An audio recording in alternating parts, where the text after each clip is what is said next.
News and former senior diplomat Shiv Shankar Mukherjee joins us in the studio for more on the US polls. Donald Trump has been victorious and he has been elected as the 45th president of the United States. Thank you so much, sir, for joining us this afternoon in the studio. Republican Donald Trump has won 265 seats. Shock or admiration and happiness with the emotions pouring down the US. I would want you to give us your first initial reactions. Well, my first initial reaction, I think, is that it reinforces my conviction that in any election, anywhere, in a democratic system, it isn't over till it's over. I mean, you've had poll after poll after poll, right, giving Hillary a comfortable or a slim victory, and probably, you know, maybe 1 in 100 predicting something favorable for Trump. You also had just about the entire media of the United States ranged against Donald Trump, including the two so-called most influential papers like the New York Times and Washington Post, particularly the latter, and the New York Times, of course, which went into an overdrive, digging out facts against Trump and editorializing against Trump, and in fact getting down to criticizing even his staff, which is normally not done in the American press. I know, because I dealt with that press twice for 6 years. And yet it didn't work. But then what made him see this day? You're telling us, you're talking of the campaign and how our correspondent also put in perspective for us how he was a changed man today. We've seen his campaign in the last 18 months, the criticism that went on issue after issue. Right. What made him see this day today? What were the factors? On this changed man business, let me tell you one thing. Of course he's a changed man. Just before he made that speech, he was a campaigner who was expected to lose. As he stood there making that speech, he was a changed man. He was the winner of the presidential race for the presidency of the United States of America. So, you know, it is absolutely to be expected that his demeanor and his rhetoric as a campaigner asking for votes in an atmosphere where he's widely expected around the world, including in the US, with all these polls to lose, and then to stand there as a victor against all odds, of course it's going to be different. So that is I think, just an illustration of the fact that nothing succeeds like success. And particularly in this election in the US, under its rules, the winner does take it all. So that is, again, not at all a surprising thing.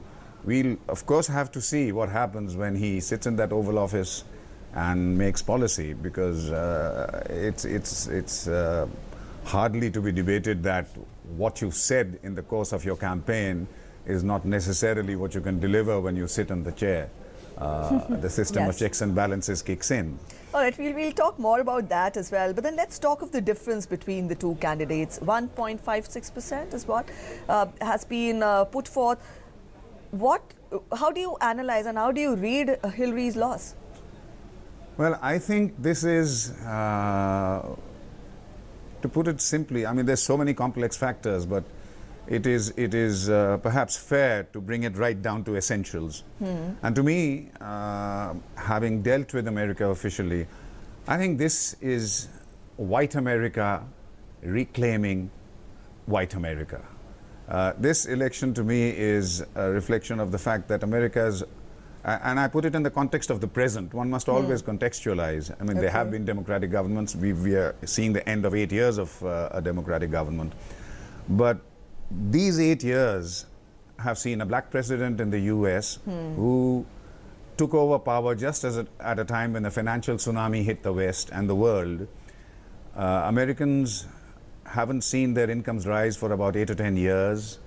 Unemployment is at a high. And what Trump delivered is a response to the anger that white America particularly felt at the loss of jobs, at the failure of the rise of income, of economic deprivation, and linked to it absolutely irrevocably was a seamless kind of threat which Donald Trump played on, which is all this is a result of immigrants who take your jobs, of trade treaties against countries which have taken away your jobs.